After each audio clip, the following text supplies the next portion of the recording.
Grabar. Muy bien. Entonces, en esta última lectura, comencemos con el resumen del capítulo 13 y una partecita del capítulo 14, que fue lo que avanzamos a leer. Del capítulo 13 empezamos con lo siguiente que nos narran Esteban Ejolado y Natalia Buquet en este momento que se llama de terror, ¿no? O el terror como lo cita la autora. Bien, ¿qué es lo que habíamos leído? Otro de los personajes que están siendo buscados por el ejército es Pedro III, a quien Blanca tiene escondido en la casa de la esquina. Pedro se siente morir por el encierro, por lo que al pasar algunos meses, Blanca, desesperada, le pide ayuda a Esteban Trueba para sacarlo del país. Como les pasaba en estas imágenes del grupo de WhatsApp, Pedro III parece representar a Víctor Jara, este cantante chileno de música protesta.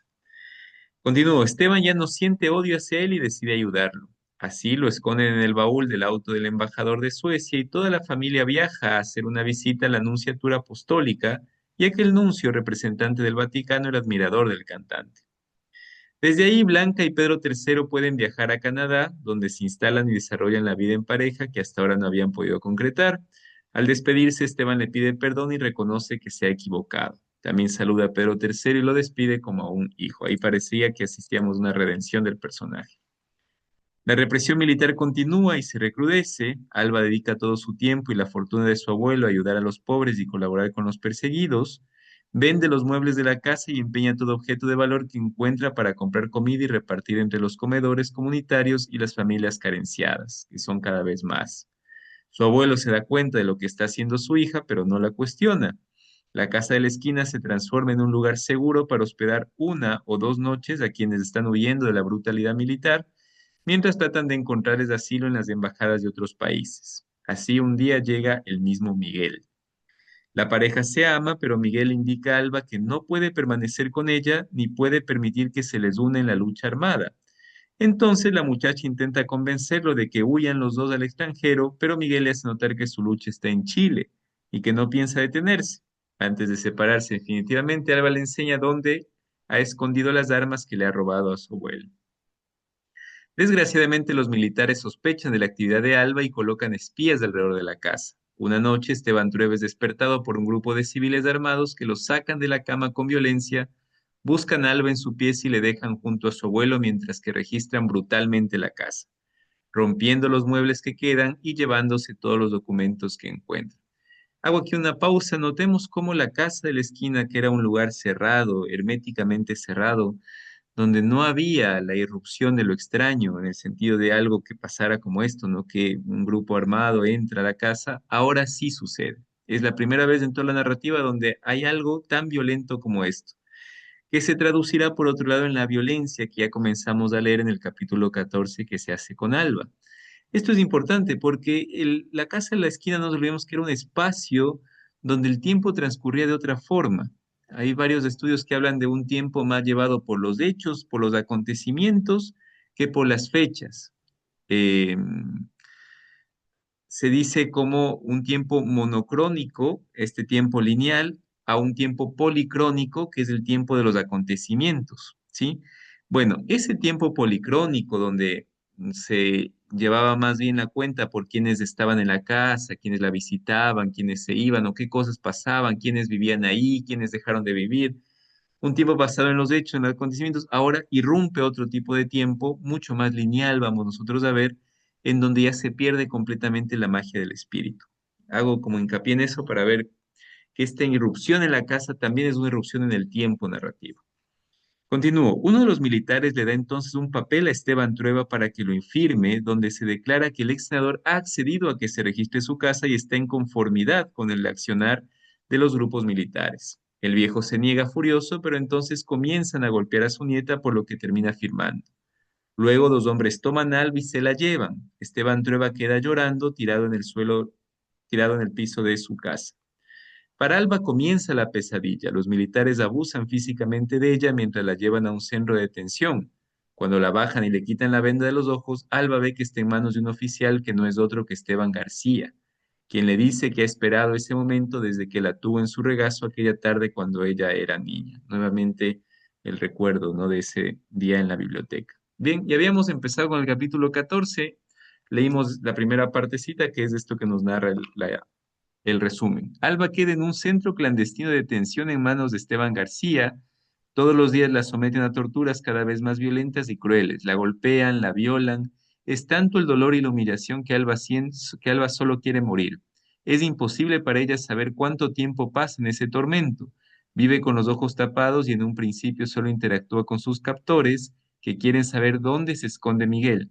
Alba se niega rotundamente a darles cualquier información. Y ahí habíamos llegado, en este momento donde se encuentra Alba y como les digo, ya un tiempo sumamente lineal, ¿no? Se ha perdido un poco la magia también de la temporalidad narrativa. Bien, no sé quién quisiera ayudarnos leyendo hoy día, no sé quién se apunta para ya poder comenzar.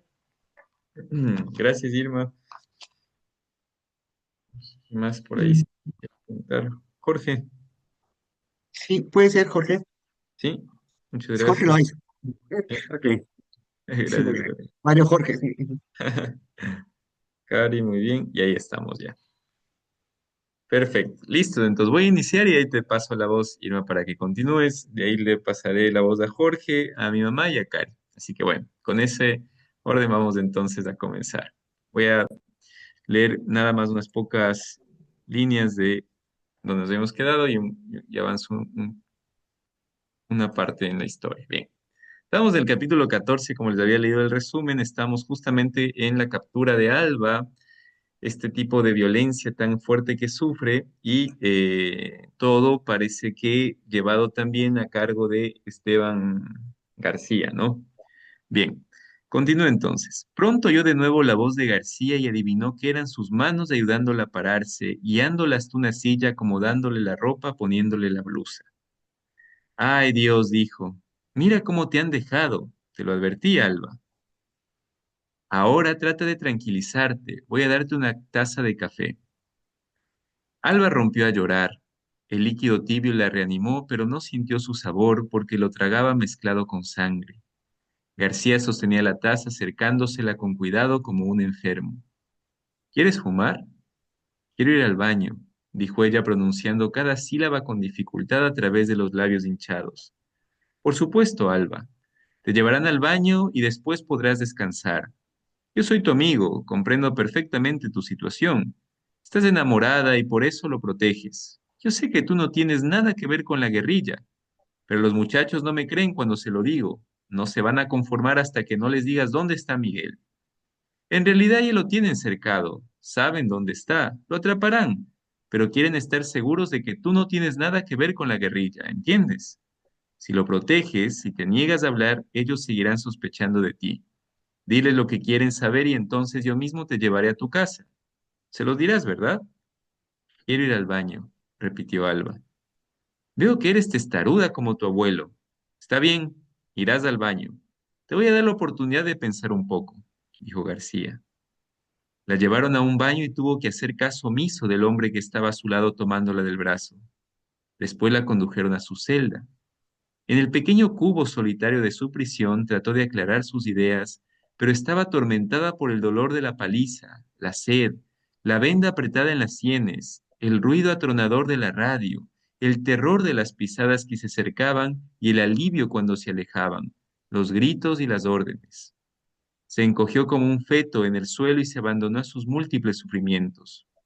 Así estuvo varias horas, tal vez días. 2 veces fue un hombre a sacarla y la guió a una letrina fétida donde no pudo lavarse porque no había agua. Le daba un minuto de tiempo y la ponía sentada en el excusado con una otra persona silenciosa y torpe como ella. No podía adivinar si era otra mujer o un hombre. Al principio lloró, lamentando que su tío Nicolás no le hubiera dado un entrenamiento especial para soportar la humillación, que le parecía peor que el dolor, pero al fin se resignó a su propia inmundicia y dejó de pensar en la insoportable necesidad de lavarse. Le dieron de comer maíz tierno, un pequeño trozo de pollo y un poco de helado, que ella adivinó por el sabor, el olor, la temperatura, y devoró apresuradamente con la mano, extrañada de aquella cena de lujo inesperada en aquel lugar. Después se enteró que la comida para los prisioneros de ese recinto de tortura provenía de la nueva sede del gobierno, que se había instalado en un improvisado edificio porque el antiguo palacio de los presidentes no era más que un montón de escombros.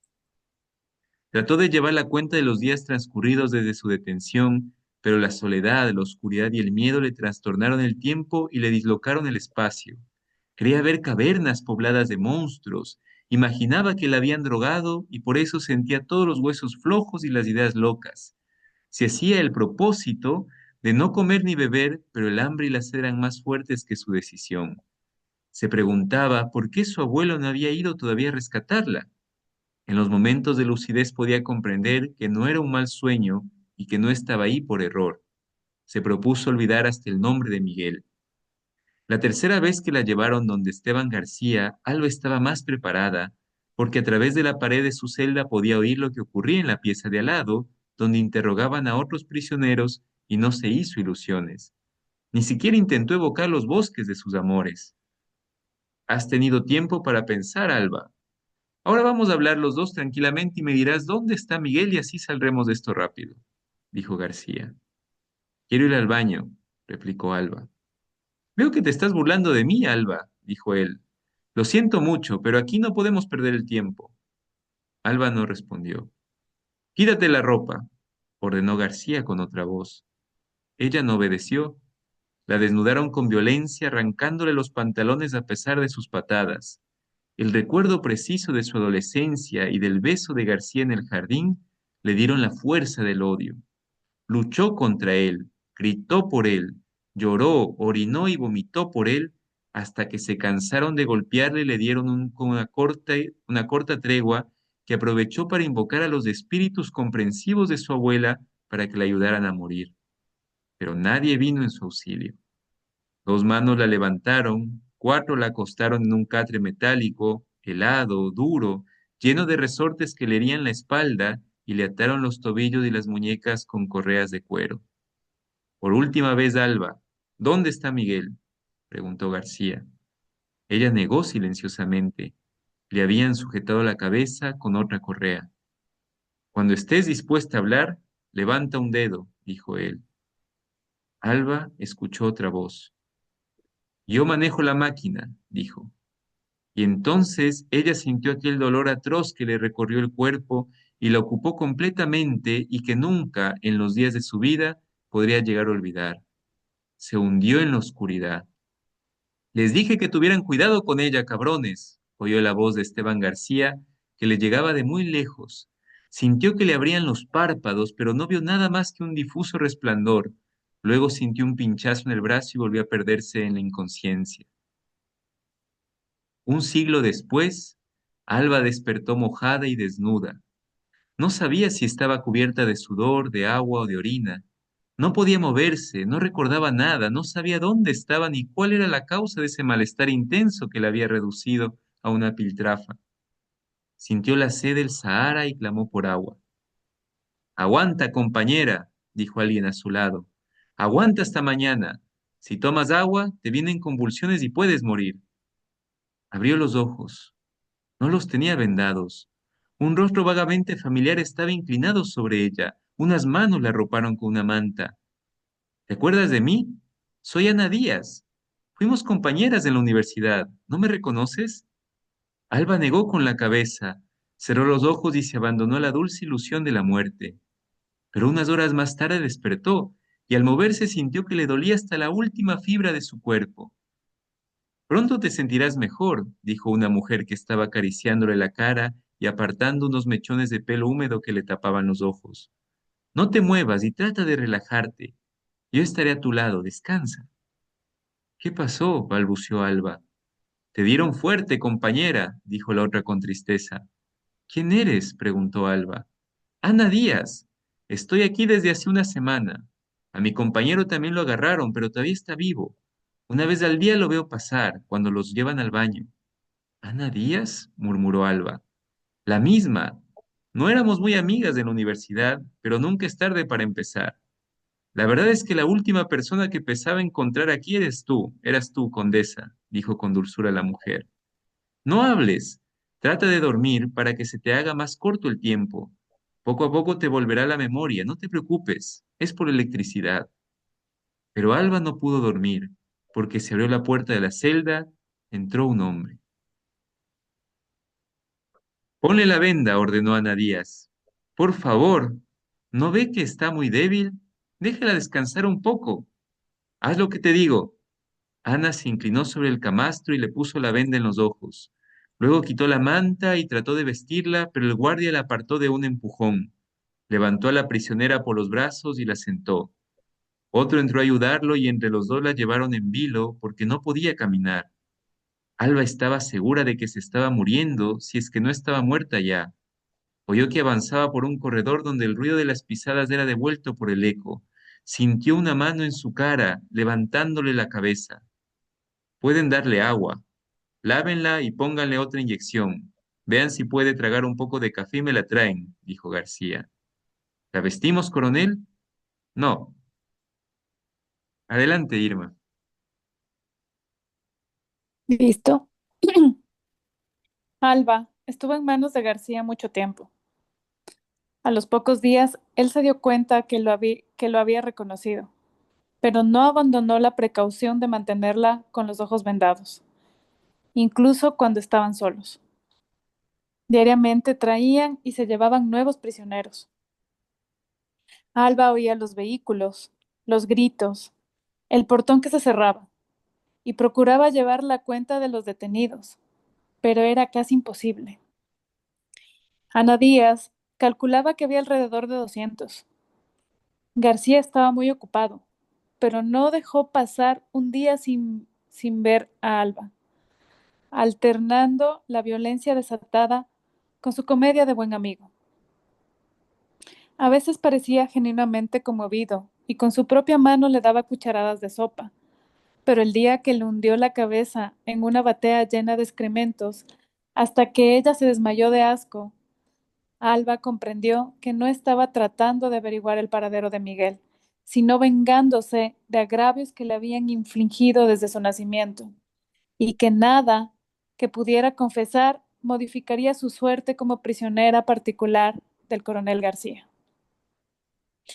Entonces pudo salir poco a poco del círculo privado de su terror y empezó a disminuir su miedo y pudo sentir compasión por los otros, por los que colgaban de los brazos, por los recién llegados, por aquel hombre al que le pasaron con una camioneta por encima de los pies engrillados. Sacaron a todos los prisioneros al patio, al amanecer, y los obligaron a mirar, porque ese era también un asunto personal entre el coronel y su prisionero. Fue la primera vez que Alba abría los ojos fuera de la penumbra de su celda, y el suave resplandor de la madrugada y la escarcha que brillaba entre las piedras, donde se habían juntado los charcos de lluvia en la noche, le parecieron insoportablemente luminosos. Arrastraron al hombre, que no opuso resistencia, pero tampoco podía tenerse en pie, y lo dejaron al centro del patio. Los guardias tenían las caras cubiertas con pañuelos, para que nunca pudieran ser reconocidos en el caso improbable de que las circunstancias cambiaran. Alba cerró los ojos cuando escuchó el motor de la camioneta, pero no pudo cerrar los oídos al bramido, que quedó vibrando para siempre en su recuerdo. Ana Díaz la ayudó a resistir durante el tiempo que estuvieron juntas. Era una mujer inquebrantable. Había soportado todas las brutalidades. La habían violado delante de su compañero. Los habían torturado juntos. Pero ella no había perdido la capacidad para la sonrisa o para la esperanza. Tampoco la perdió cuando la llevaron a una clínica secreta de la policía política, porque a causa de una paliza perdió el niño que esperaba y comenzó a desangrarse. No importa, algún día tendré otro, dijo a Alba cuando volvió a su celda. Esa noche, Alba la escuchó llorar por primera vez, tapándose la cara con la frazada para ahogar su tristeza. Se acercó a ella, la abrazó, la acunó, limpió sus lágrimas. Le dijo todas las palabras tiernas que pudo recordar, pero esa noche no había consuelo para Ana Díaz. De modo que Alba se limitó a mecerla en sus brazos, arrullándola como a una criatura y deseando que ella misma pudiera echarse a la espalda ese terrible dolor para aliviarla.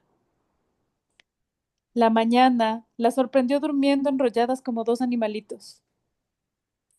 En el día esperaban ansiosamente el momento en que pasaban la larga fila de los hombres rumbo al baño. Iban con los ojos vendados para guiarse. Cada uno llevaba la mano en el hombro del que iba delante, vigilados por guardias armados. Entre ellos iba Andrés. Por la minúscula ventana con barrotes de su celda, ellas podían verlos, tan cerca que si hubieran podido sacar la mano los habrían tocado. Cada vez que pasaban, Ana y Alba cantaban con la fuerza de la desesperación y de otras celdas también surgían voces femeninas. Entonces, los prisioneros se enderezaban, levantaban los hombros, torcían la cabeza en su dirección y Andrés sonreía. Tenía la camisa desgarrada y manchada de sangre seca. Un guardia se dejó conmover por el himno de las mujeres. Una noche les llevó 3 claveles en un tarro con agua, para que adornaran la ventana. Otra vez fue a decir a Ana Díaz que necesitaba una voluntaria para lavar la ropa de un preso y limpiar su celda. La condujo donde Andrés y los dejó solos por algunos minutos. Cuando Ana Díaz regresó, estaba transfigurada y Alba no se atrevió a hablarle, para no interrumpir su felicidad. Un día, el coronel García se sorprendió acariciando a Alba como un enamorado y hablándole de su infancia en el campo. Cuando la veía pasar a lo lejos, de la mano de su abuelo, con sus delantales almidonados y el halo verde de sus trenzas, mientras él, descalzo en el barro, se juraba que algún día le haría pagar cara su arrogancia y se vengaría de su maldito destino de bastardo. Rígida y ausente, desnuda y temblando de asco y de frío, Alba no lo escuchaba ni lo sentía. Pero aquella grieta, en su ansia de atormentarla, sonó al coronel como una campana de alarma. Ordenó que pusieran a Alba en la perrera y se dispuso, furioso, a olvidarla. La perrera era una celda pequeña y hermética como una tumba sin aire, oscura y helada. Había 6 en total, construidas como lugar de castigo, en un estanque vacío de agua. Se ocupaban por periodos más o menos breves, porque nadie resistía mucho tiempo en ellas. A lo más unos pocos días, antes de empezar a divagar, perder la noción de las cosas, el significado de las palabras, la angustia del tiempo o, simplemente, empezar a morir. Al principio, encogida en su sepultura, sin poder sentarse ni estirarse a pesar de su escaso tamaño, Alba se defendió contra la locura. En la soledad comprendió cuánto necesitaba a Ana Díaz. Creía escuchar golpecitos imperceptibles y lejanos, como si le enviaran mensajes en clave desde otras celdas. Pero pronto dejó de prestarles atención, porque se dio cuenta de que toda forma de comunicación era inútil. Se abandonó. Decidida a terminar su suplicio de una vez, dejó de comer y solo cuando la vencía su propia flaqueza bebía un sorbo de agua. Trató de no respirar, de no moverse, y se puso a esperar la muerte con impaciencia. Así estuvo mucho tiempo. Cuando casi había conseguido su propósito, apareció su abuela Clara, a quien había invocado tantas veces para que la ayudara a morir, con la ocurrencia de que la gracia no era morirse, pues que eso llegaba de todos modos, sino sobrevivir, que era un milagro. La vio tal como la había visto siempre en su infancia, con su bata blanca de lino, sus guantes de invierno, su dulcísima sonrisa desdentada y el brillo travieso de sus ojos de avellana. Clara trajo la idea salvadora de escribir con el pensamiento, sin lápiz ni papel, para mantener la mente ocupada, evadirse de la perrera y vivir. Le sugirió, además, que escribiera un testimonio que algún día podría servir para sacar a la luz, el terrible secreto que estaba viviendo, para que el mundo se enterara del horror que ocurría paralelamente a la existencia apacible y ordenada de los que no querían saber, de los que podían tener la ilusión de una vida normal, de los que, de los que podían negar que iban a flote en una balsa sobre un mar de lamentos, ignorando, a pesar de todas las evidencias, que a pocas cuadras de su mundo feliz estaban los otros, los que sobreviven o mueren en el lado oscuro. Tienes mucho que hacer, de modo que deja de compadecerte. Toma agua y empieza a escribir, dijo Clara a su nieta antes de desaparecer tal como había llegado. Alba intentó obedecer a su abuela, pero tan pronto como pensó a apuntar con el pensamiento, se llenó la perrera con los personajes de su historia, que entraron atropellándose y la envolvieron en sus anécdotas, en sus vicios y virtudes, aplastando sus propósitos documentales y echando por tierra su testimonio, atizogándola, exigiéndola, apurándola. Y ella anotaba a toda prisa, porque desesperada, porque a medida que escribía una nueva página, se iba borrando la anterior. Esta actividad la mantenía ocupada. Al comienzo perdía el hilo con facilidad y olvidaba en la misma medida en que recordaba nuevos hechos. La menor distracción o un poco más de miedo o de dolor embrollaban su historia como un ovillo, pero luego inventó una clave para recordar en orden, y entonces pudo hundirse en su propio relato tan profundamente que dejó de comer, de rascarse, de olerse, de quejarse, y llegó a vencer uno por uno sus innumerables dolores. Se corrió la voz de que estaba agonizando. Los guardias abrieron la trampa de la perrera y la sacaron sin ningún esfuerzo, porque estaba muy liviana. La llevaron de nuevo donde el coronel García, que en esos días había renovado su odio, pero Alba no lo reconoció. Estaba más allá de su poder. Gracias, Irma. ¿Listo? Jorge, adelante. Ok. Por fuera, el Hotel Cristóbal Colón tenía el mismo aspecto anodino de una escuela primaria, tal como yo lo recordaba. Había perdido la cuenta de los años que habían transcurrido desde la última vez que estuve allí, y traté de hacerme la ilusión de que podría salir a recibirme el mismo Mustafa de antaño, aquel negro azul, vestido como una aparición oriental, con su doble hilera de dientes de plomo y su cortesía de visir, el único negro auténtico del país.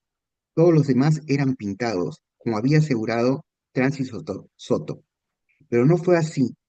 Un portero me condujo a un cubículo muy pequeño, me señaló un asiento y me indicó que esperara. Al poco rato apareció, en vez del espectacular Mustafa, una señora con el aire triste y pulcro de una tía provinciana, uniformada de azul, con cuello blanco almidonado, que al verme tan anciano y desvalido, dio un ligero respingo. Llevaba una rosa roja en la mano. ¿El caballero viene solo? Preguntó. Por supuesto que vengo solo, exclamé. La mujer me pasó la rosa y me preguntó qué cuarto prefería. Me da igual, respondió sorprendido. Están libres el establo, el templo y las 1001 noches. ¿Cuál prefiere? Las 1001 noches, dije al azar.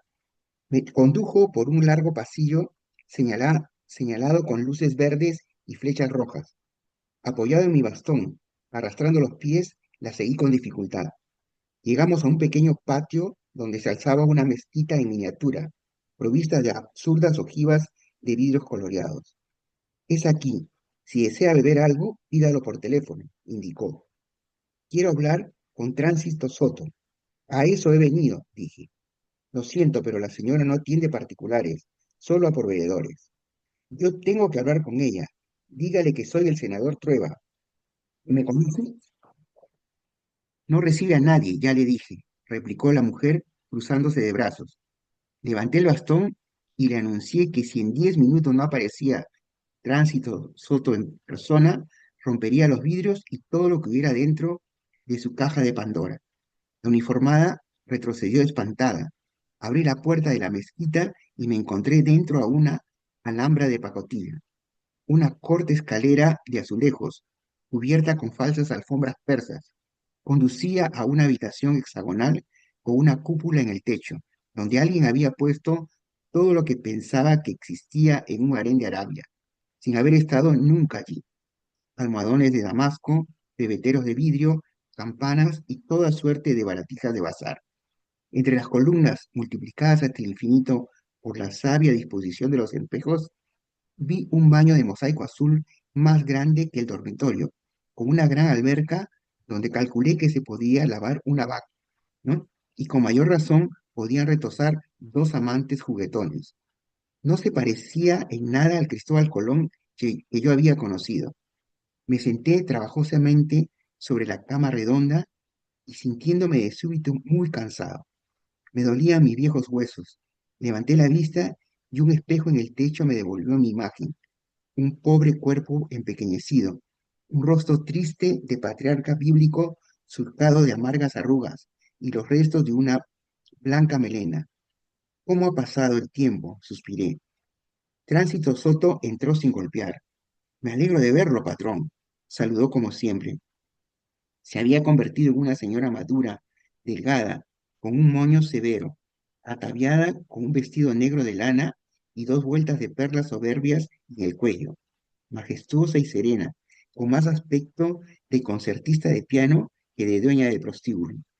Me costó relacionarla con la mujer de antaño, poseedora de una serpiente tatuada alrededor del ombligo. Me puse de pie para saludarla y no pude tutearla como antes. Se ve muy bien, Tránsito, dije calculando que había haber pasado los 65 años. Me ha ido bien, patrón. ¿Se acuerda que cuando nos conocimos le dije que algún día yo sería rica? Sonrió a ella. Me alegro que lo haya conseguido. Nos sentamos lado a lado en la cama redonda. Tránsito sirvió un coñac para cada uno y me contó que la cooperativa de putas y maricones había sido un negocio estupendo durante 10 largos años, pero que los tiempos habían cambiado, tuvieron que darle otro giro, porque por culpa de la libertad de las costumbres, el amor libre, la píldora y otras innovaciones, ya nadie necesitaba prostitutas, excepto los marineros y los viejos. Las niñas decentes se acuestan gratis. Imagínense la competencia, dijo ella. Me explicó que la cooperativa empezó a armarse y las socias tuvieron que ir a trabajar en otros oficios mejor remunerados. Y hasta Mustafa partió de vuelta a su patria. Entonces se le ocurrió que lo que se necesitaba era un hotel de citas, un sitio agradable para que las parejas clandestinas pudieran hacer el amor y donde un hombre no tuviera vergüenza de llevar a una novia por la primera vez. Nada de mujeres, esas las pone el cliente. Ella misma lo decoró, siguiendo los impulsos de su fantasía y teniendo en consideración el gusto de la clientela. Y así, gracias a su visión comercial que le indujo a crear un ambiente diferente en cada rincón disponible, el Hotel Cristóbal Colón se convirtió en el paraíso de las almas perdidas y de los amantes furtivos. Tránsito Soto hizo salones franceses con muebles capitoné, pesebres con heno fresco y caballos de cartón piedra que observaban a los enamorados con sus inmutables ojos de vidrio pintado, cavernas prehistóricas con estalactitas, teléfonos forrados en piel de puma. En vista de que no ha venido a hacer el amor, patrón, vamos a hablar a mi oficina para dejarle este cuarto a la clientela, dijo Tránsito Soto. Por el camino me contó que después del golpe, la policía política había allanado el hotel un par de veces, pero cada vez que sacaban a las parejas de la cama y larreaban a punta de pistola desde el salón principal, se encontraban con que había uno o dos generales entre los clientes, de modo que habían dejado de molestar.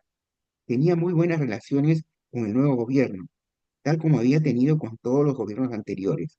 Me dijo que el Cristóbal Colón era un negocio floreciente y que todos los años ella renovaba algunos decorados, enviando naufragios en islas polinésicas por severos claustros monacales, columpios barrocos por potros de tormento, según la moda, pudiendo introducir tanta cosa en una residencia de proporciones relativamente normales, gracias al artilugio de los espejos y las luces, que podía multiplicar el espacio, engañar al clima, crear el infinito y suspender el tiempo. Llegamos a su oficina decorada como una cabina de aeroplano, desde donde manejaba su increíble organización con la eficiencia de un banquero. Me contó cuántas sábanas se lavaba, cuánto papel higiénico se gastaba, cuántos licores se consumían, cuántos huevos de codorniz se cocían diariamente, son afrodisíacos, cuánto personal se necesitaba y a cuánto ascendía la cuenta de luz, agua y teléfono para mantener navegando aquel descomunal portaaviones de los amores prohibidos. Y ahora, patrón, dígame qué puedo hacer por usted, dijo finalmente Tránsito Soto, acomodándose en su sillón reclinable de piloto aéreo, mientras jugueteaba con las perlas del collar. Supongo que ha venido para que le devuelva el favor que le estoy debiendo desde hace medio siglo, ¿verdad? Gracias, Jorge. Ento- Muchas ok. gracias. Adelante, mamá. Listo. Y entonces yo, que había estado esperando que ella me lo preguntara, abrí el torrente de mi ansiedad y se lo conté todo, sin guardarme nada, sin una sola pausa, desde el principio hasta el fin.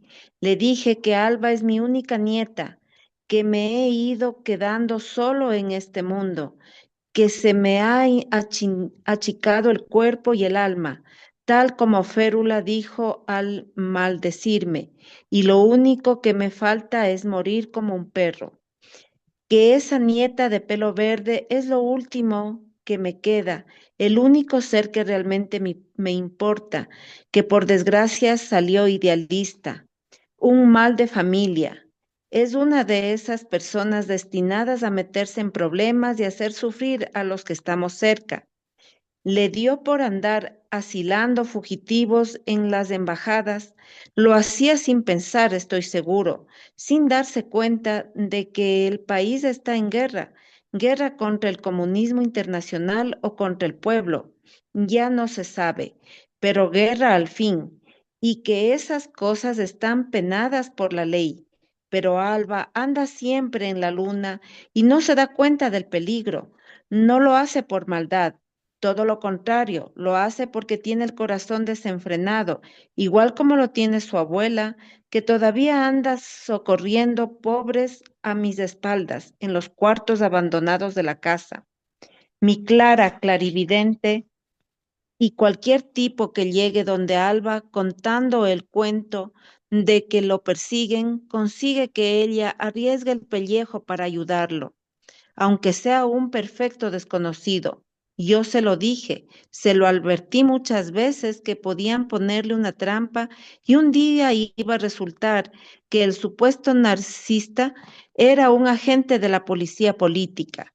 Pero ella no me hizo caso, nunca me ha hecho caso en su vida.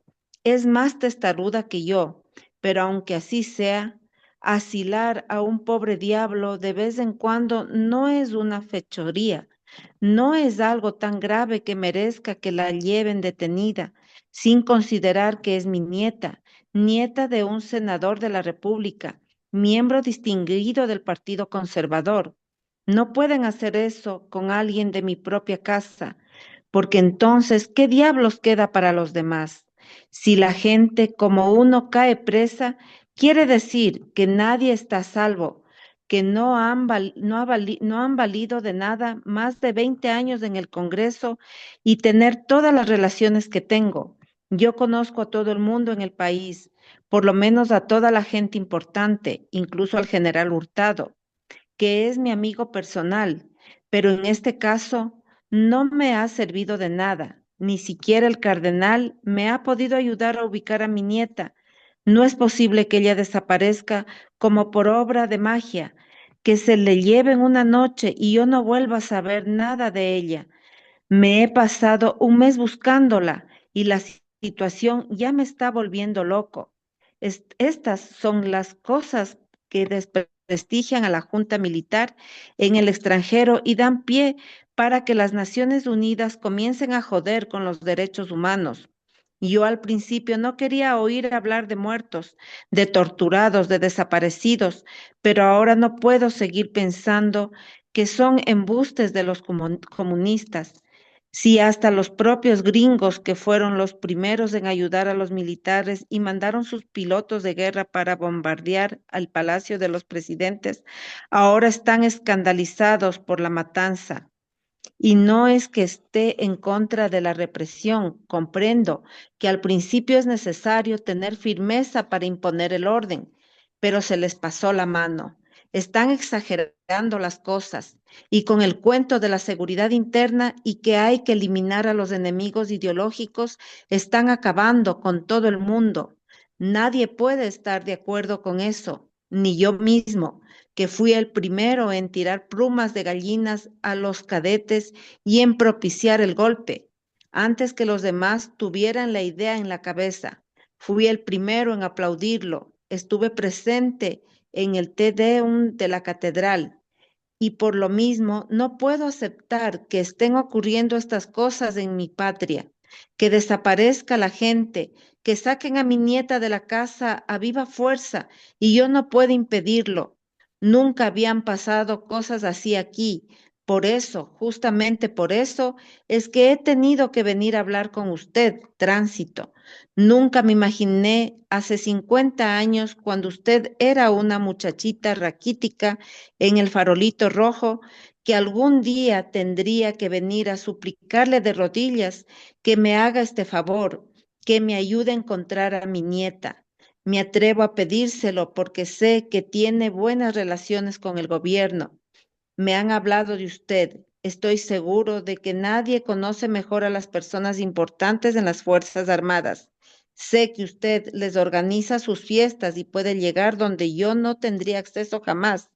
Por eso le pido que haga algo por mi nieta antes que sea demasiado tarde, porque llevo semanas sin dormir. He recorrido todas las oficinas, todos los ministerios, todos los viejos amigos, sin que nadie pueda ayudarme, ya que no me quieren recibir. Me obligan a hacer antesala durante horas, a mí que les he hecho tantos favores a esa misma gente. Por favor, Tránsito, pídame lo que quiera. Todavía soy un hombre rico, a pesar de que en los tiempos del comunismo las cosas se pusieron difíciles para mí.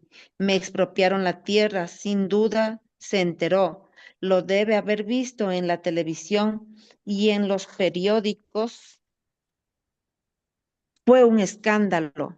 Esos campesinos ignorantes se comieron mis toros reproductores y pusieron mis yeguas de carrera a tirar del arado y en menos de un año las Tres Marías estaba en ruinas.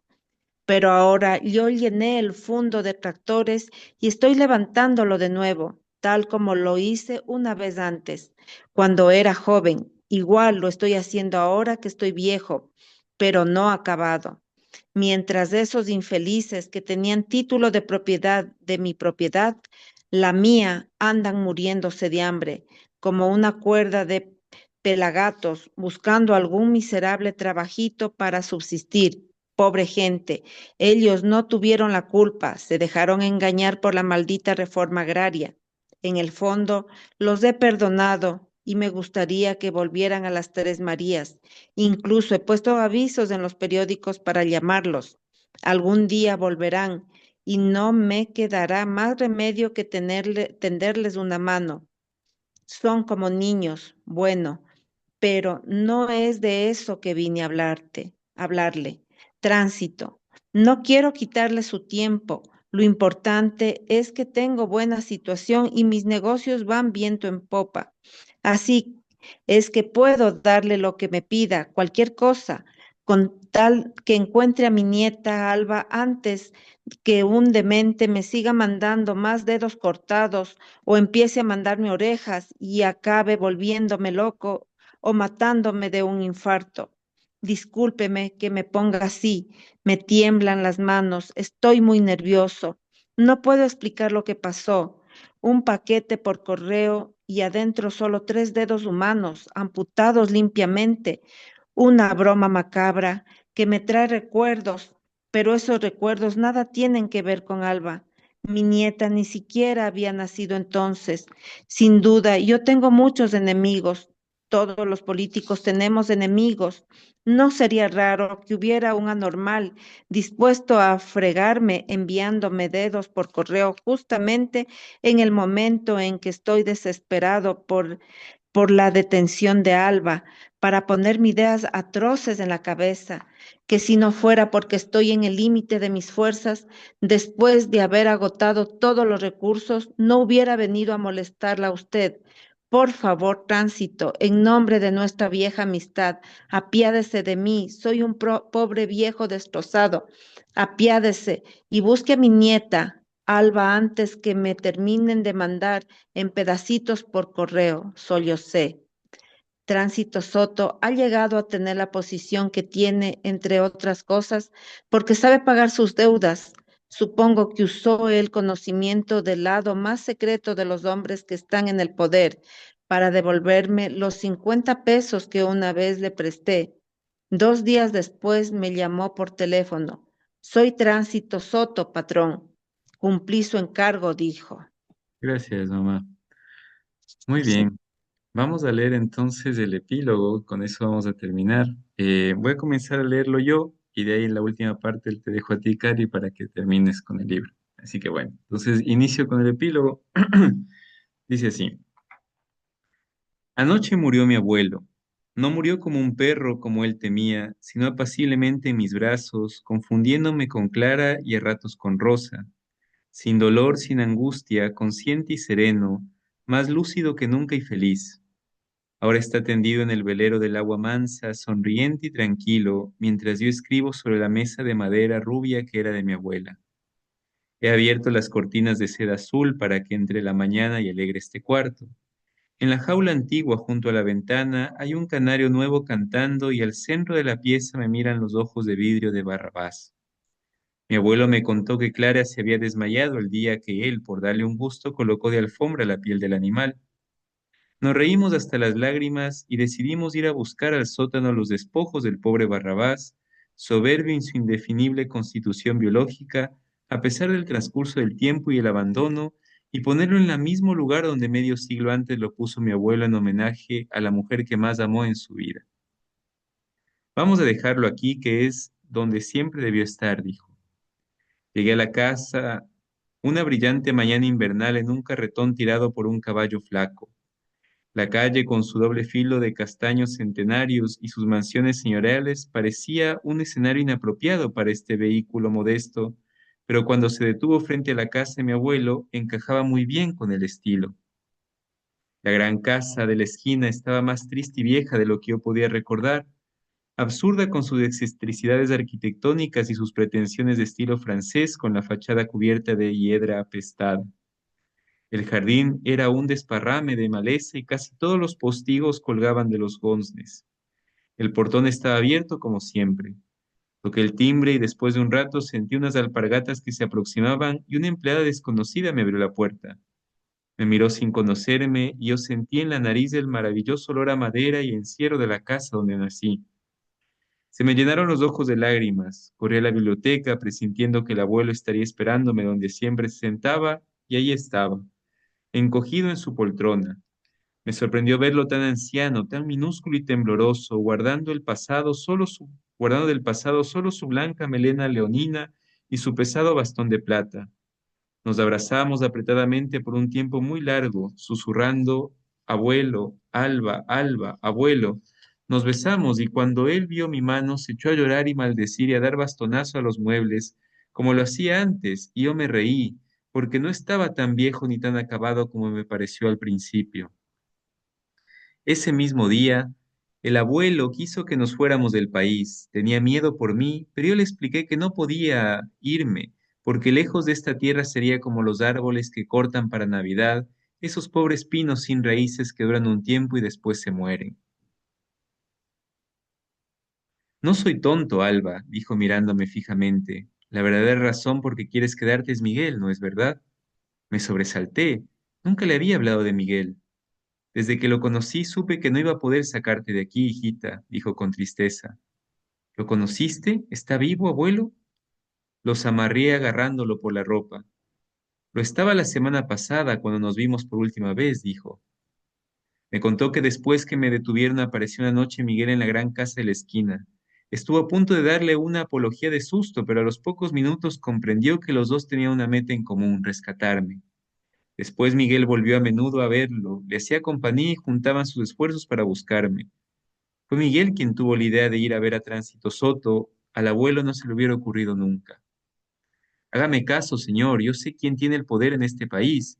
Mi gente está infiltrada en todas partes. Si hay alguien que puede ayudar a Alba en este momento, esa persona es Tránsito Soto, le aseguró. Si conseguimos sacarla de las garras de la policía política, hijo, tendrá que irse de aquí. Váyanse juntos, puedo conseguirles salvoconductos y no les faltará dinero, ofreció el abuelo. Pero Miguel lo miró como si fuera un viejito trastornado y procedió a explicarle que él tiene una misión que cumplir y no puede salir huyendo. Tuve que resignarme a la idea de que te quedarás aquí, a pesar de todo, dijo el abuelo abrazándome. Y ahora cuéntamelo todo, quiero saber hasta el último detalle. De modo que se lo conté. Le dije que después que se me infectó la mano, me llevaron a una clínica secreta donde mandaban a los prisioneros que no tienen interés en dejar morir. Allí me atendió un médico alto, de facciones elegantes, que parecía odiarme tanto como el coronel García y se negaba a darme calmantes. Aprovechaba cada curación para plantearme su teoría personal respecto a la reforma de acabar con el comunismo en el país, de la forma, y de ser posible en el mundo. Pero aparte de eso, me dejaba en paz. Por primera vez en varias semanas tenía sábanas limpias, suficiente comida y luz natural. Cuidaba a Rojas, un enfermero, de tronco macizo y cara redonda, vestido con una bata celeste siempre sucia y provisto de una gran bondad.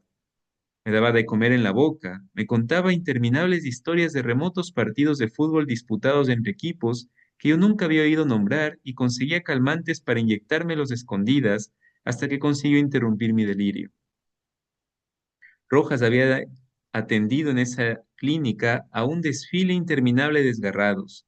Había comprobado que en su mayoría no eran asesinos ni traidores de la patria, por eso tenía una buena disposición con los prisioneros. A menudo terminaba de zurcir a alguien y se lo llevaban de nuevo. Esto es como apelar arena al mar, apalear arena al mar, decía con tristeza. Supe que algunos le pidieron que los ayudara a morir y por lo menos en un caso creo que lo hizo. Roja llevaba una cuenta rigurosa de los que entraban y salían y podía acordarse sin vacilar de los hombres, las fechas y las circunstancias. Me juró que nunca había oído hablar de Miguel y eso me volvió el valor para seguir viviendo, aunque a veces caía en un negro abismo de depresión y empezaba a recitar la cantinela de que me quiero morir.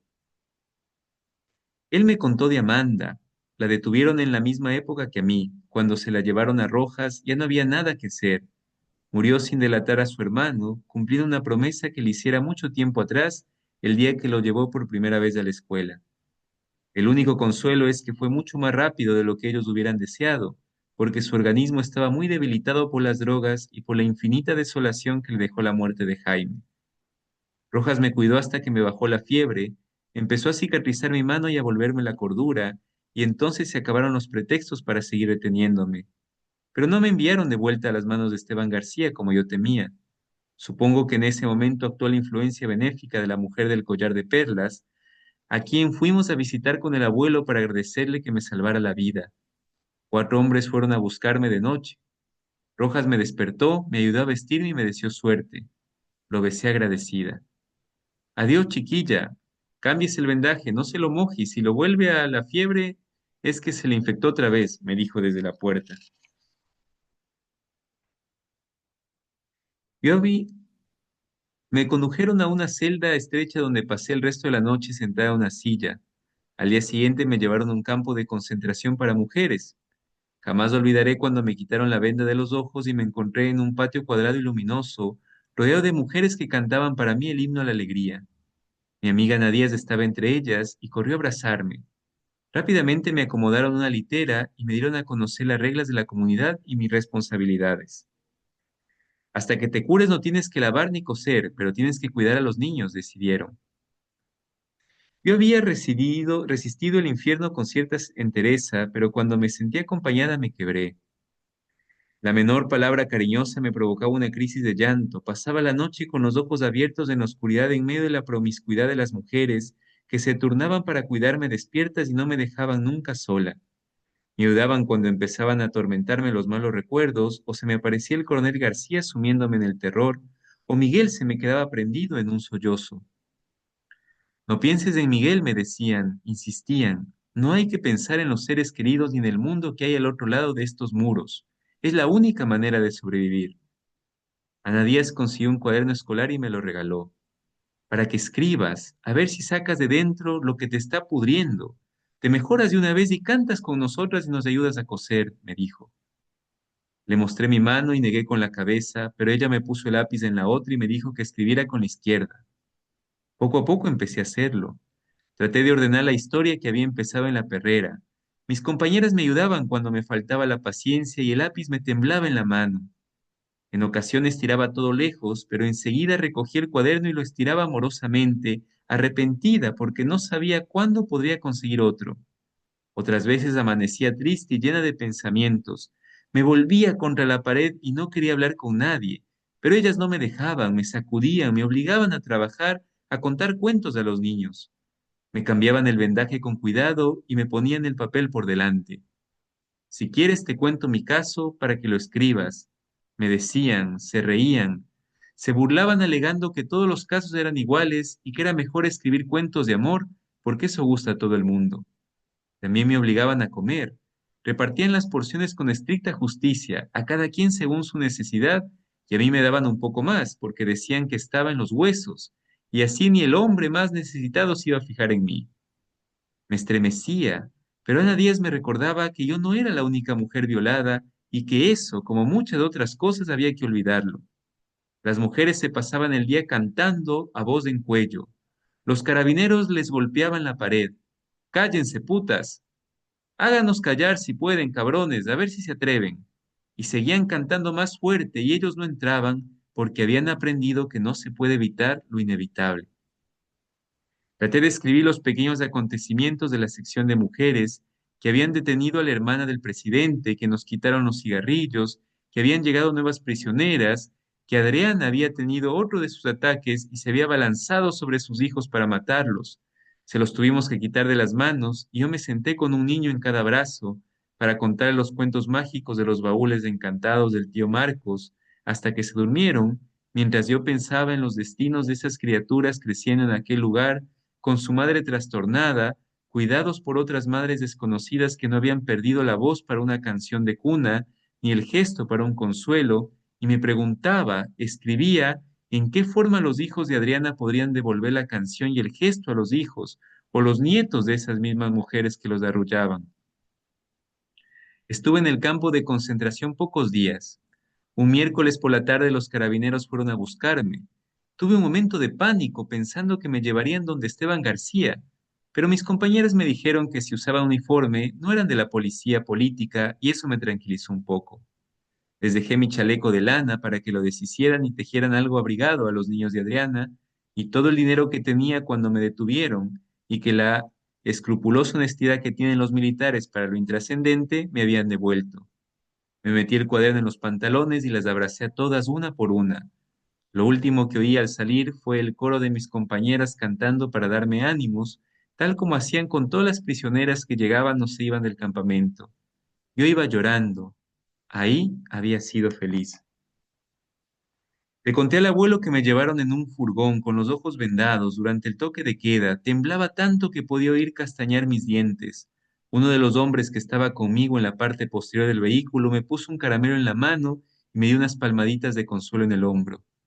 No se preocupe, señorita, no le va a pasar nada. La vamos a soltar y en unas horas más estará con su familia, dijo en un susurro. Me dejaron en un basural cerca del barrio de la Misericordia.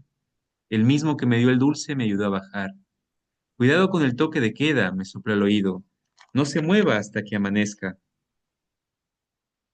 Oí el motor y pensé que iba a aplastarme y después aparecía en la prensa que había muerto atropellada en un accidente del tránsito, pero el vehículo se alejó sin tocarme.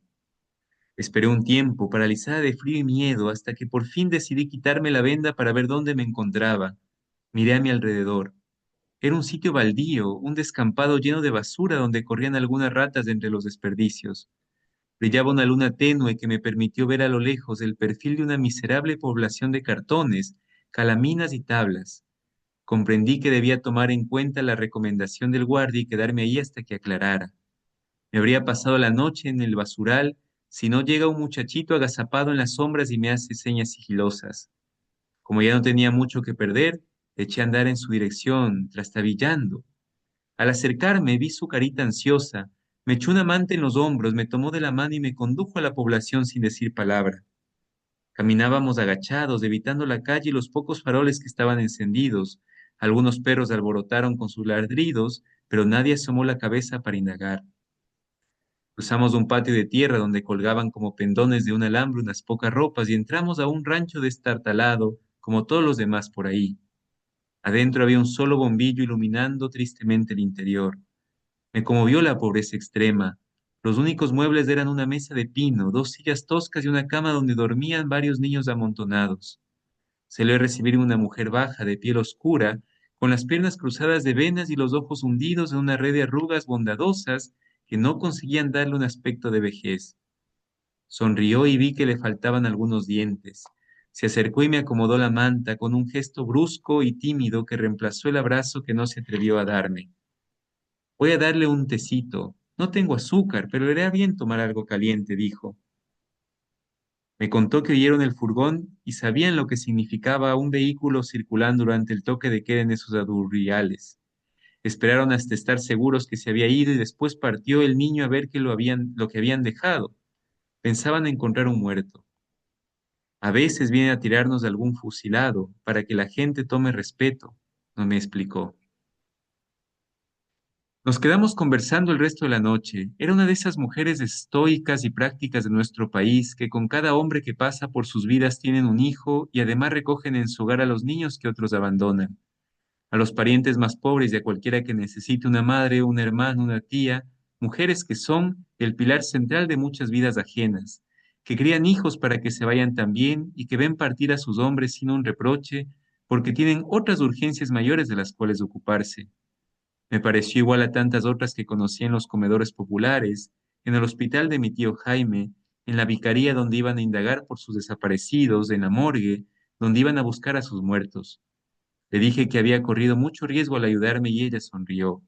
Entonces supe que el coronel García y otros como él tienen sus días contados porque no han podido destruir el espíritu de esas mujeres. Adelante, Cari.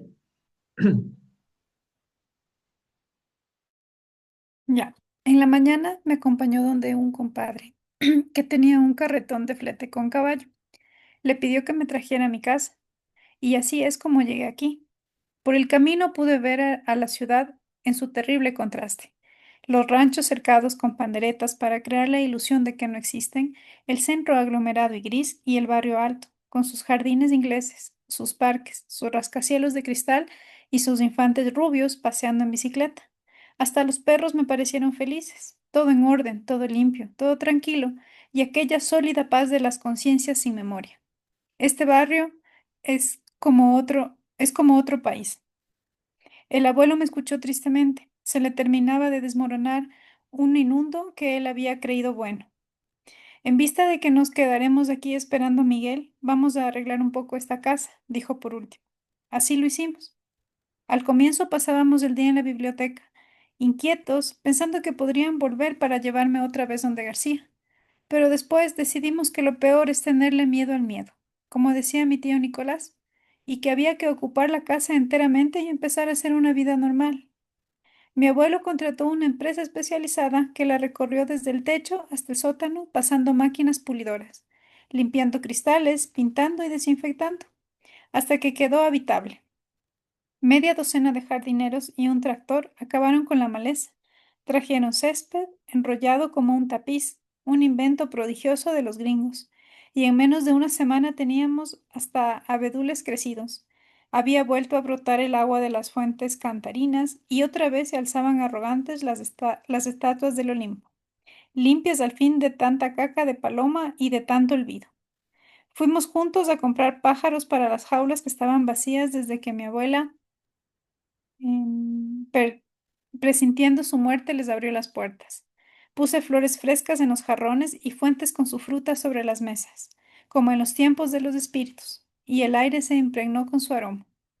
Después nos tomamos del brazo, mi abuelo y yo, y recorrimos la casa, deteniéndonos en cada lugar para recordar el pasado y saludar a los imperceptibles fantasmas de otras épocas, que a pesar de tantos altibajos persisten en sus puestos. Mi abuelo tuvo la idea de que escribiéramos esta historia. Así podrás llevarte las raíces contigo si algún día tienes que irte de aquí, hijita, dijo. Desenterramos de los rincones secretos y olvidados los viejos álbumes, y tengo aquí sobre la mesa de mi abuela un montón de retratos. La bella Rosa junto a un columpio desteñido. Mi madre y Pedro III García a los 4 años, dando maíz a las gallinas en el patio de las Tres Marías. Mi abuelo cuando era joven y medía 1,80 m. Prueba irrefutable de que se cumplió la maldición de Férula, y se le fue achicando el cuerpo en la misma medida en que se le encogió el alma. Mis tíos Jaime y Nicolás, uno taciturno y sombrío, gigantesco y vulnerable, y el otro enjunto y gracioso, volátil y sonriente. También la nana y los bisabuelos del valle, antes que se mataran en un accidente. En fin, todos menos el noble Jan de Satigny, de quien no queda ningún testimonio científico y he llegado a dudar de su existencia. Empecé a escribir con la ayuda de mi abuelo, cuya memoria permaneció intacta hasta el último instante de sus 90 años. De su puño y letra escribió varias páginas y cuando consideró que lo había dicho todo, se acostó en la cama de Clara. Yo me senté a su lado a esperar con él y la muerte no tardó en llegarle apaciblemente, sorprendiéndolo en el sueño. Tal vez soñaba que era su mujer quien le acariciaba la mano y lo besaba en la frente, porque en los últimos días ella no lo abandonó ni un instante, lo seguía por la casa, lo espiaba por encima del hombro cuando leía en la biblioteca y se acostaba con él en la noche, con su hermosa cabeza coronada de rizos apoyada en su hombro. Al principio era un halo misterioso, pero a medida que mi abuelo fue perdiendo para siempre la rabia que lo atormentó durante toda su existencia, ella apareció tal como era en sus mejores tiempos, riéndose con todos sus dientes y alborotando a los espíritus con su vuelo fugaz. También nos ayudó a escribir y gracias a su presencia, Esteban Trueba pudo morir feliz murmurando su nombre. Clara, clarísima, clarividente. En la perrera escribí con el pensamiento que algún día tendría al coronel García vencido ante mí y podría vengar a todos los que tienen que ser vengados. Pero ahora dudo de mi odio. En pocas semanas, desde que estoy en esta casa, parece haberse diluido, haber perdido sus nítidos contornos. Sospecho que todo lo ocurrido no es fortuito, sino que corresponde a un destino desdibujado antes de mi nacimiento. Y Esteban García es parte de ese dibujo. Es un trazo tosco y torcido, pero ninguna pincelada es inútil. El día en que mi abuelo volteó entre los matorrales del río a su abuela Pancha García, agregó otro eslabón en una cadena de hechos que debían cumplirse. Después, el nieto de la mujer violada repite el gesto con la nieta del violador, y dentro de 40 años, tal vez, mi nieto tumbe entre las matas del río a la suya y así por los siglos venideros, en una historia inacabable de dolor, de sangre y de amor. En la perrera tuve la idea de que estaba armando un rompecabezas en el que cada pieza tiene una ubicación precisa. Antes de colocarlas todas me parecía incomprensible, pero estaba segura que si lograba terminarlo daría un sentido a cada una y el resultado sería armonioso. Cada pieza tiene una razón de ser tal como es, incluso el coronel García. En algunos momentos tengo la sensación de que esto ya lo he vivido y que he escrito estas mismas palabras, pero comprendo que no soy yo, sino otra mujer, que anotó en sus cuadernos para que yo me sirviera de ellos. Escribo, ella escribió, en que la memoria es frágil y el transcurso de una vida es muy breve, y sucede todo tan deprisa que no alcanzamos a ver la relación entre los acontecimientos, no podemos medir la consecuencia de los actos. Creemos en la ficción del tiempo, en el presente, el pasado y el futuro. Pero puede ser también que todo ocurra simultáneamente, como decían las tres hermanas Mora, que eran capaces de ver en el espacio los espíritus de todas las épocas. Por eso mi abuela Clara escribía en sus cuadernos, para ver las cosas en su dimensión real y para burlar a la mala memoria. Y ahora yo busco mi odio y no puedo encontrarlo. Siento que se apaga en la medida en que me explico la existencia del coronel García y de otros como él, que comprendo a mi abuelo y me entero de las cosas a través de los cuadernos de Clara. las cartas de mi madre, los libros de administración de las Tres Marías y tantos otros documentos que ahora están sobre la mesa al alcance de la mano. Me será muy difícil vengar a todos los que tienen que ser vengados, porque mi venganza no sería más que otra parte del mismo rito inexorable. Quiero pensar que mi oficio es la vida y que mi misión no es prolongar el odio, sino solo llenar estas páginas mientras espero el regreso de Miguel, mientras entierro a mi abuelo que ahora descansa a mi lado en este cuarto, mientras aguardo que lleguen tiempos mejores, gestando a la criatura que tengo en el vientre, hija de tantas violaciones o tal vez hija de Miguel, pero sobre todo hija mía. Mi abuelo escribió durante 50 años en sus cuadernos de anotar la vida, escamoteados por algunos espíritus cómplices. Se salvaron milagrosamente de la pira infame donde perecimos tantos otros papeles de la familia. Los tengo aquí, a mis pies, atados con cintas de colores, separados por acontecimientos y no por orden cronológico, tal como ella los dejó antes de irse. Clara los escribió para que me sirviera ahora para rescatar las cosas del pasado y sobrevivir a mi propio espanto. El primero es un cuaderno escolar de 20 hojas, escrito con una delicada caligrafía infantil. Comienza así. Barrabás llegó a la familia por vía marítima. Mm, lindo. Gracias, Cari. Muy bien, hemos terminado la obra. Qué conmovedor realmente.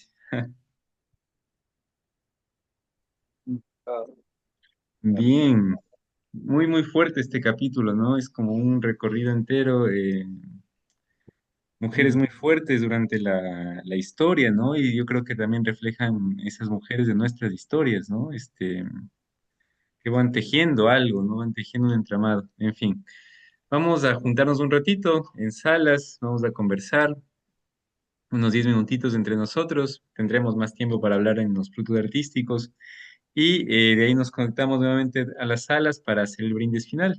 Y bueno, eso. Así que vamos a un ratito a salas a conversar. Perdón, ¿cuántos somos, Daniel? Somos 11. Ah, bueno, 2 horas, necesitamos 2 horas. Sí. Muy Sería bien. bueno terminar todos juntos. Sí, sería bonito. El problema es el tiempo. Estamos un Claro. poco... Pero bueno, Mm. tendremos tiempo para dialogar también el jueves. Así que bueno. Vamos entonces ahí. Alexao, nos ayudas con una sala y yo miré a la otra. Ahí vamos entonces.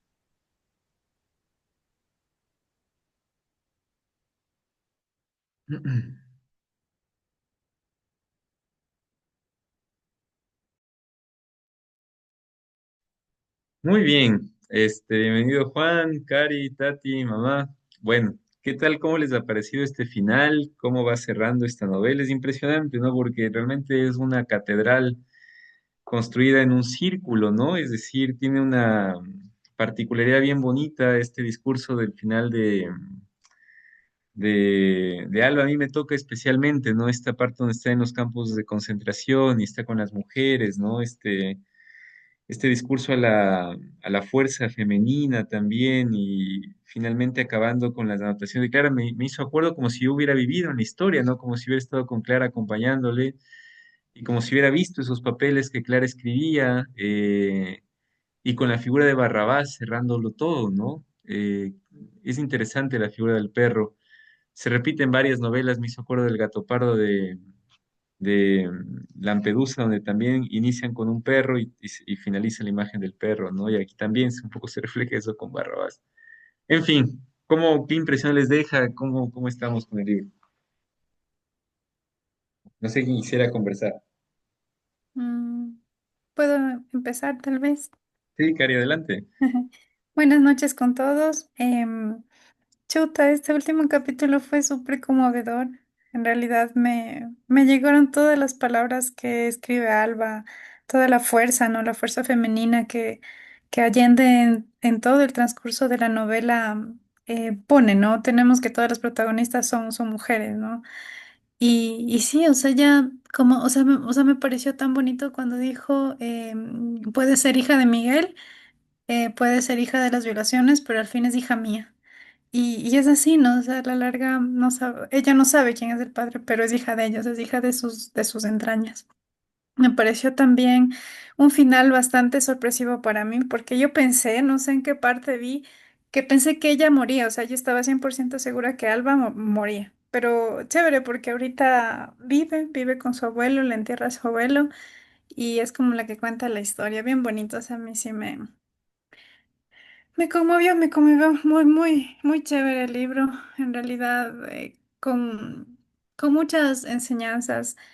em, no sé, es como que me llegó bastante esta parte final. Eso.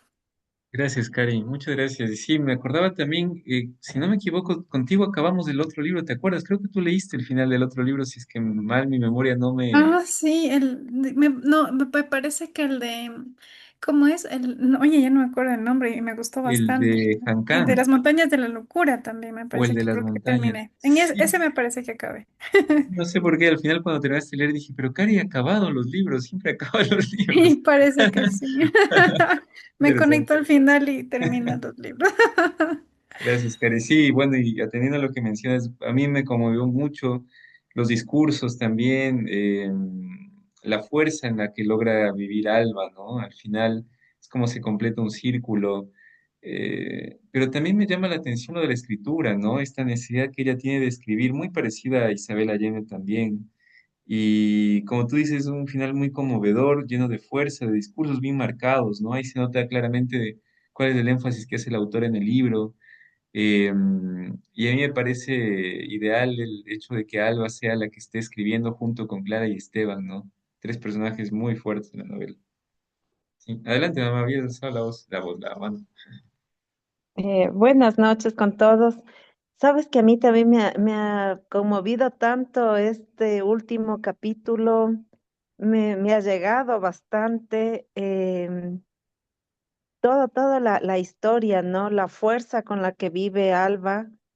Ella ya quería morirse, o sea, ella quería ya que termine todo el dolor que tenía, todo este maltrato que sufrió, este vejamen y todo lo demás.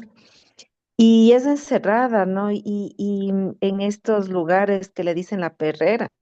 Mm, Y la pobre ahí ya es como que se abandona y dice, ya solo espero que venga la muerte.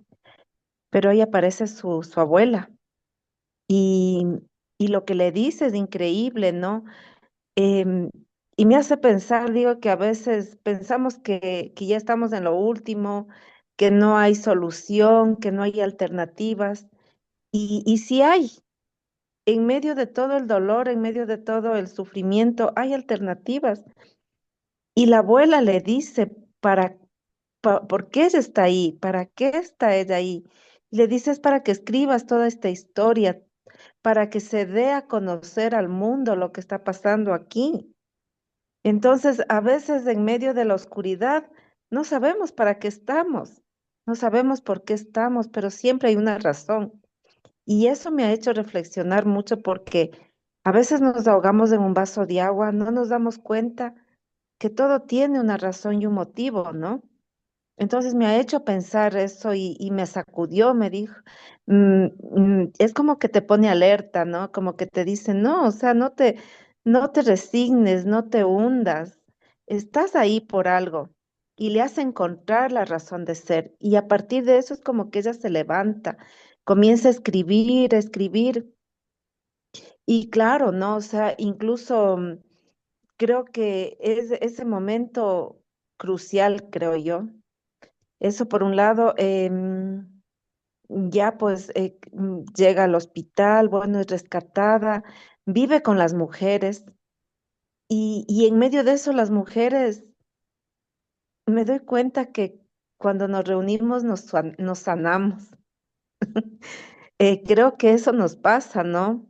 Nos sanamos, nos acompañamos, em, tenemos nuestras, o sea, somos difíciles a veces de entender, creo yo, porque tenemos diferentes fases, diferentes etapas, pero ahí estamos, siempre nos apoyamos, creo yo, y eso me parece muy bonito. Me hace acuerdo de mis amigas, mm. cuando nos reunimos, conversamos y vuelve la alegría. Ay, perdón. Eso por un lado. Por otro lado también veo, y me hace acuerdo de la familia también, porque Alba describe después cómo es su familia, su abuela, su abuelo, sus hermanos.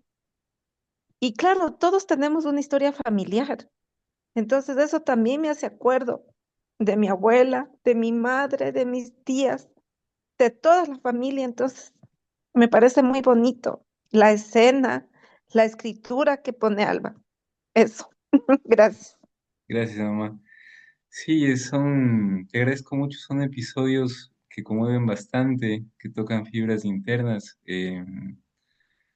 Realmente ver, ¿no? La genealogía, como tú mencionas, de este momento tan importante donde Clara, que viene a representar no solamente un personaje, es la historia, es el espíritu de ella, ¿no? Es su antepasado también, es su abuela, ¿no?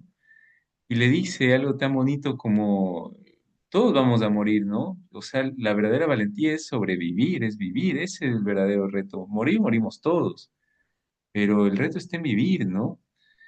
Eh, y como dices, qué bonito esta imagen de la compañía, ¿no? A mí me llamó también tanto la atención porque estas mujeres, como tú dices, estaban alegres, ¿no?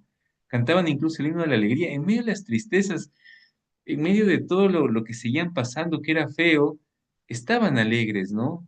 Porque ya estaba por acabarse esa opresión, ¿no? También me parece que es como un canto a la vida y también me parece que es como un símbolo, ¿no? De búsqueda de libertad.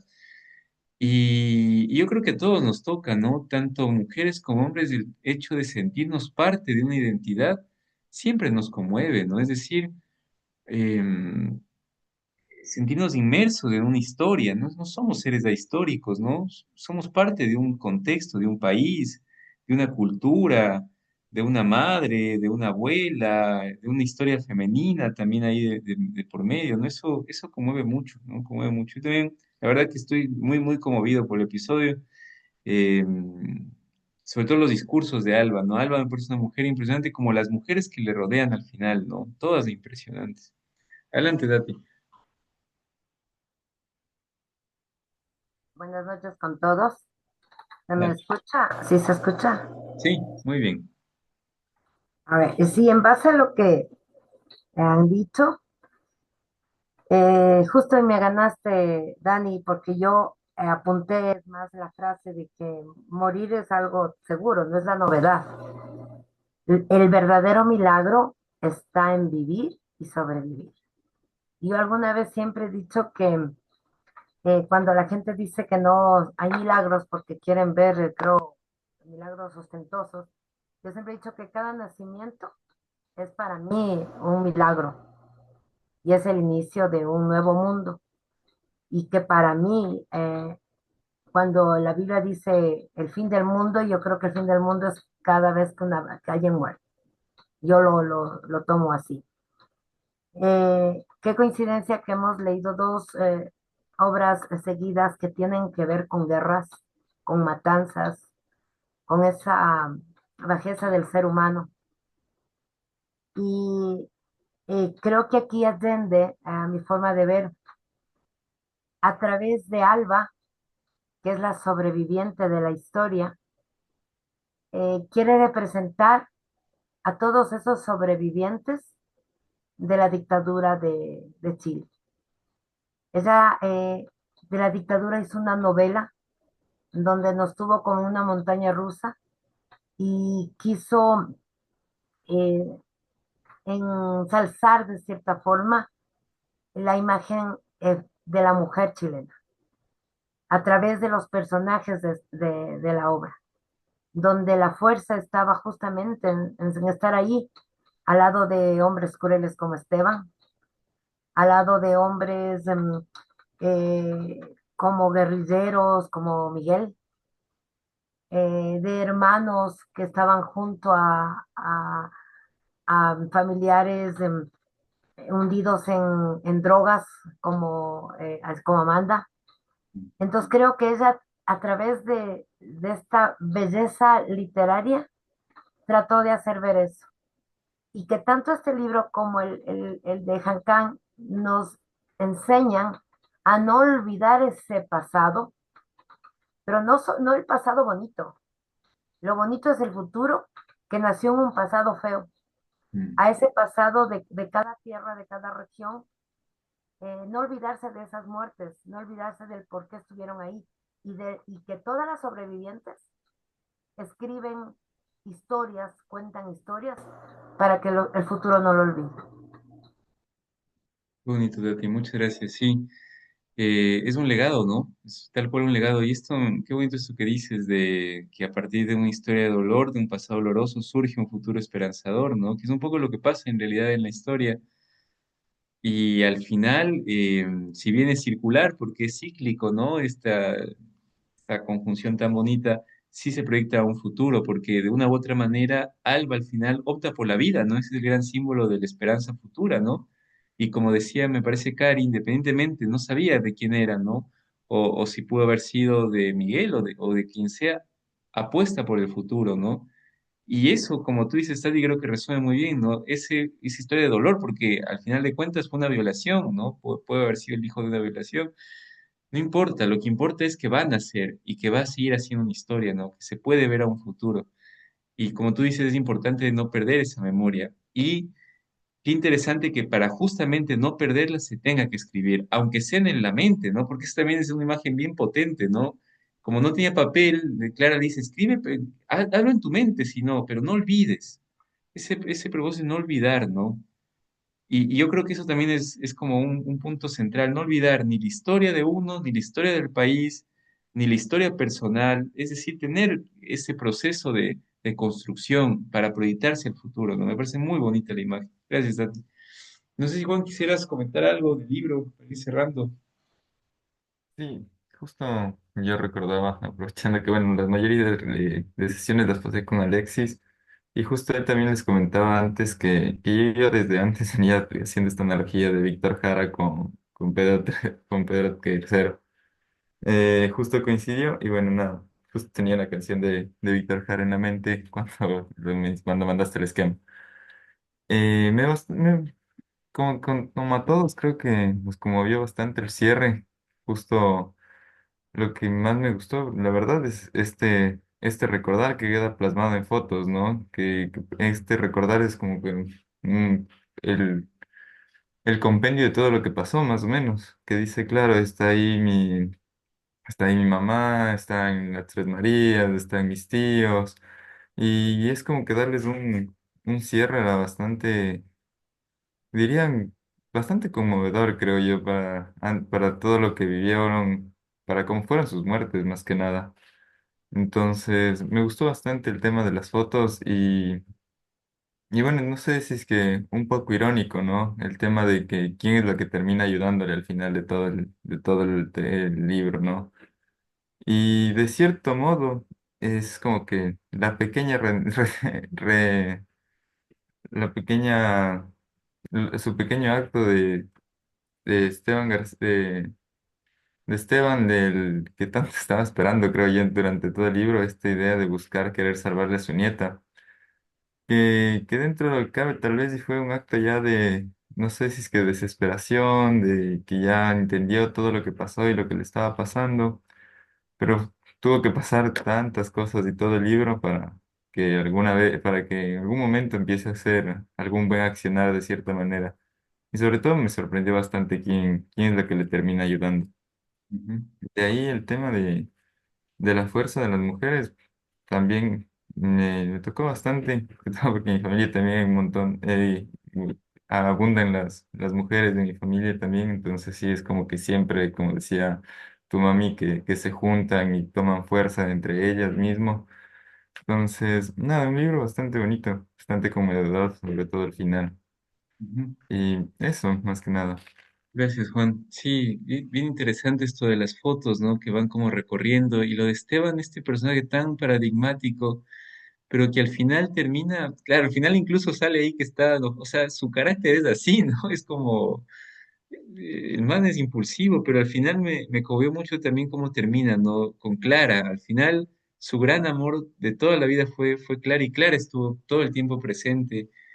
Y la imagen de Tránsito Soto que también cierra como este círculo, ¿no? termina de pagar la deuda. Es como, no sé, me parece tan interesante también lo que está de fondo ahí, es decir, siempre hay una recompensa por la generosidad, ¿no? Es decir, Esteban nunca se hubiera imaginado tener que acudir a tránsito y saldar la deuda, pero está ahí, es como una cadena remisional, ¿no? Que está todo el tiempo dando vueltas. Qué bonito que es eso también y lo de y lo de, me llama la atención aquí ya saliendo un poco de este tema, lo de tránsito es una emprendedora, ¿no? Es una persona con mucha mentalidad, es bien mentalizada, ¿no? Ya no le funcionó lo del prostíbulo, bueno, ahora para como una especie de motel, ¿no? Es interesante el personaje también de tránsito. Eh, algunos mueren, ¿no? Algunos personajes femeninos también mueren como el tema de Amanda, ¿no?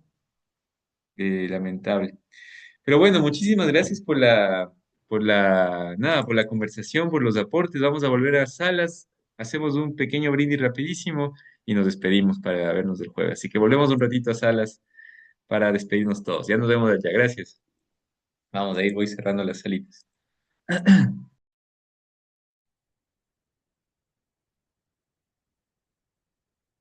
Vemos un ratito que lleguen. Eso, por acá. Si no tienen por ahí una bebidita, aunque sea yo con agua, un tecito, algo que sea por ahí.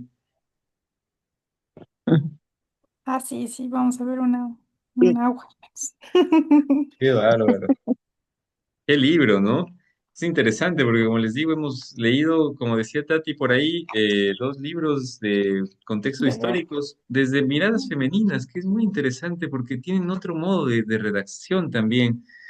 Hay muchos paralelismos. Si por ahí se les viene a bien, lean la Cien años de soledad de Gabriel García Márquez. Van a ver que inclusive la misma casa va a cobrar parecidos, ¿no? Hay en Cien años de soledad también una casa que se transforma completamente, que cambian de habitación y esto y parece que es como una especie de semejanza absoluta con la casa de la esquina. Pero es interesante ver cómo los matices entre un narrado femenino y un narrado masculino. Hay sus matices, ¿no?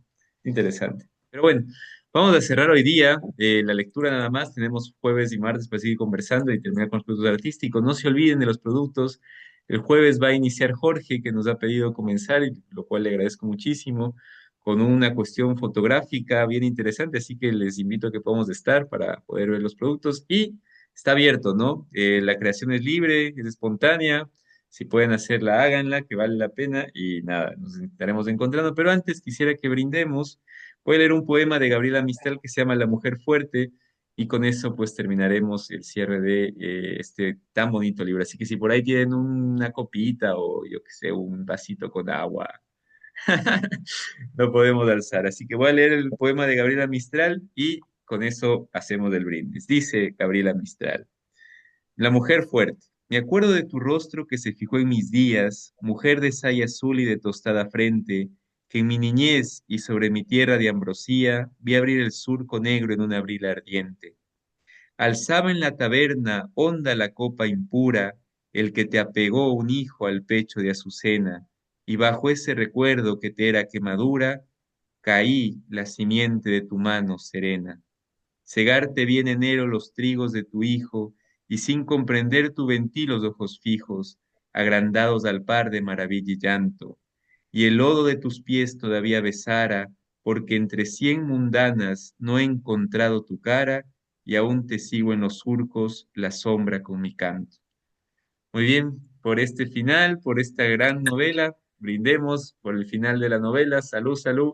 Voy a tomar Salud. una fotito, así que sonrían. salud. Salud. Perfecto, ahí estamos. Por las mujeres fuertes del Junco, que cada día nos enseñan Salud, más. chicos. Salud, salud. Un gusto, César. Muchas gracias por toda la lectura. Hemos hecho un recorrido muy, muy, muy, muy bonito. Les agradezco por toda la perseverancia, la constancia. Siempre tiene su recompensa. Así que, de verdad, muchas gracias. Nos encontramos el día jueves para estar con los clubes artísticos. No sé si alguien quisiera agregar algo para ir cerrando y que quisiera algo decir. Sí, como sugerencia, no sé si dentro del tiempo de los productos artísticos o algo, hay tiempo para seguir conversando. Realmente nos quedó cortito, cortito, pero salieron como siempre cosas muy valiosas. pero nos quedamos picados con el tema de la conversación, porque hay mucho por compartir realmente, mucho aprendizaje y muchas emociones que quieren ser expresadas. Obviamente algo es en el producto artístico, pero un conversatorio más de lo que leímos, ¿no? Como Ya. estamos haciendo. Miren, si les parece bien, podemos hacer lo siguiente. El día jueves, yo en los 10 primeros minutos voy a presentar unas líneas. Jorge, en unos 30 minutos siguientes, va a presentar su producto artístico y después nos juntamos en sala, si les parece, a partir del producto que presente Jorge y hablamos en general de toda la obra, que me parecería un bonito momento y dejamos el resto de productos para el martes. No sé si les parece bien así. De acuerdo. Ujú. Sí, Genial. dependiendo que cuántos puntos haya, nos organizamos, genial, porque a No, veces siempre queda tiempito. sí, Jorge va a demorarse 30 minutos, tengo entendido, Jorge, que me has dicho Allá, aproximadamente. perfecto. Entonces, me Sí, sí, sí. parece Claro, lo que yo quisiera aprovechar es que vengan porque lo que voy a presentar es muy sencillo, pero quiero que sea como un ejemplo para poder expresarnos mediante la fotografía. Entonces, eso quiero Ujú. hacerlo, ¿no? Voy a juntar un poquito de letras e imágenes. Ok. genial. No, a mí me parece Pero tiene que lindísimo. venir porque tiene que participar, así que tiene que hacer la tarea conmigo. Te ¿Sí? agradecemos, Jorge, sí. Entonces, mira, como te digo, yo hablo solamente 10 minutitos antes dando algunos puntos, le dejo a Jorge el espacio y de paso como va a presentar su producto y hablar de esto, me parece genial. Después cerrar con una sala grupal los últimos 20, 25 minutos para hablar de en general de la novela y de tu producto, Jorge, me parecía lindísimo ese preámbulo. Así que bueno, quedemos así entonces. Más bien, muchas gracias. Perfecto. Muchas Nos vemos el gracias. día jueves, Hasta el entonces. Gracias. jueves. Gracias. Chao, Descansen. chao.